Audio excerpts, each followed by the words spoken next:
Well, it's part 2 of StarLink unboxing. They've redesigned the package. As you can tell, like in comparison to my last box, this is already, I'd say, about a third or less the size. What's mind-boggling to me about this design that all these engineers come up with is you now have a box about yay big that can go anywhere on the planet and have decent download speeds, over 200 megabits per second. So Mike has been waiting for his for how long? 380 something days. Wow, so that was almost specific. But really, I have not seen Gen 2 in person, so I'm curious how the speeds are going to be for you, what it looks like, how it feels, how satisfying it is to unbox. How satisfying it will be to have good internet. What are you at currently? 16 megabits. Ooh, so room for improvement there. Yeah, exactly. Alrighty, so let's get to it. Yeah, let's dig in. I'm giving Mike the privileges, of course, because you will probably only do this once. Hopefully. Until they make mini StarLink, or you find out this isn't fast enough and you need StarLink Premium. Just like HomePod Mini, just StarLink Mini. Yeah. Here we go. Oh my goodness, that is clean. Big piece of paper. And whoa! Ooh, they forgot the whole thing. It's gone. All right, that's cool. Oh wow! Did we open it backwards? No, this is how mine came undone. But wow, the stand is different. Oh, this is metal. Okay. Called SpaceX for a reason, for their X's. All right. I'm not gonna put that on the table. Oh my goodness. It's got some tiny scuffs on it. Yeah. Otherwise, there's no protective sheet? No, I don't think so. Oh, yeah, it is.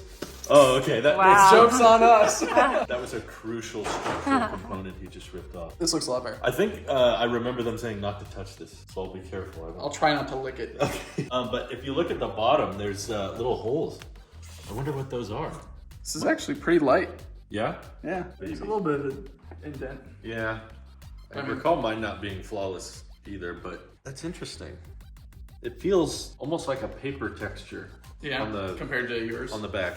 Well, mine had a very fabric-looking front, whereas this one feels a lot more flat. It almost looks like a whiteboard. At least from my angle, you can see where it was put on, or at least the pressure points. Oh, okay. Of where it is adhesed, yeah. I really wonder what those holes are. Mine doesn't have those. They look like microphones, but I know that makes no sense. Hello, from the roof. The big difference with this design, other than of course being rectangular and smaller, is this cable, I believe, is removable. I'm not sure how, but switches and stuff, you can pop that off, which on mine you can't, which I would totally have brought my StarLink if I could pop that cable off. Whoa! Okay, that's something cool. a little bit more stylish. That looks way cooler. A little bit less cyberish, but it's like a pedestal. Oh, it's kind of glossy on the front. Or not a pedestal, but like a metal. That's cool. So they simplified this design a whole lot, as you can tell by what's in the box. You basically have your power cord and your power cord. That's it. That's it. You got everything.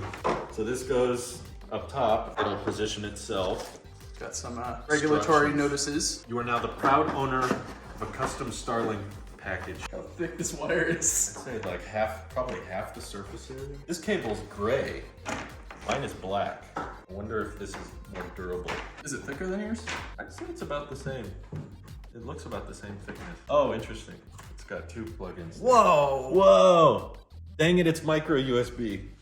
Well, it's gonna plug in once and that'll be it. And then there's your power. Oh, okay. It's got a whole suction thing to it. That's pretty standard. That goes in the bottom and it can stand on its own. Huh. Get the router's butt. This is the orbit between the sun. This is a trajectory. So if you were to go to Mars, this is the orbit trajectory that you would take. The complete version of it. So that's Mars. This is Earth. Yeah. And that's the sun. Coincidentally, this would also be the path backward if you were coming back. Oh. But the planets would not be in those locations at the time. Mars would be over here, I believe.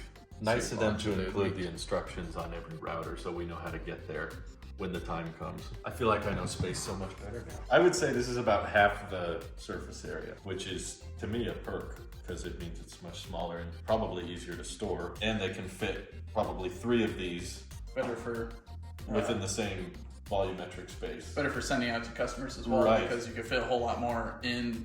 Exactly.